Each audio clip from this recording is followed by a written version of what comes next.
Making Good. Making Good is a 1932 animated short film by Walter Lantz Productions, starring Oswald the Lucky Rabbit. It is the 57th Oswald film by Lantz's studio, and the 110th overall. Plot.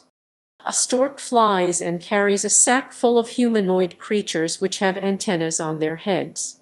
The stork then enters a world in the heavens called Fairyland. Oswald somehow is standing by in that world. Though not affiliated with the stork, Oswald decides to assist that fowl. The stork approaches the home of a swallow, and Oswald does the negotiation. The swallow, however, declines the offer. Oswald and the stork then come to a weasel, get a similar response. Next, the two come to a granny who lives in a giant boot. This time, their offer is accepted. Contrary to the size of the sack, the humanoid creatures inside come out in dozens. It mattered little to the granny, though. Yards away, a mischievous giant terrier spots the boot and heads to its location. The terrier catches the boot's lace and tries to take it. The creatures, who are bothered by the disturbance, evacuate. When the terrier runs away with the lace, Oswald, using a whistle, calls a flock of blue jays to shoo away the canine.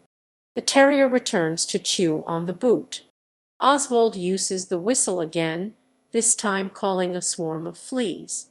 The terrier is so bothered by the fleas, thus starting to bite and scratch a lot.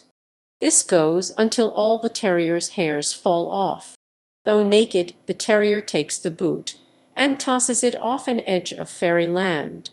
The terrier thinks he has the last laugh and goes on to howl loudly. A giant Fairyland inhabitant finds the howling bothersome and therefore hurls a jar. The terrier finds his head stuck in the jar, prompting that canine leave the scene for good. Oswald goes to also do some howling, thus irritating more inhabitants who hurl boots at him. Oswald then collects the boots and offers them to the creatures as replacements for the discarded one.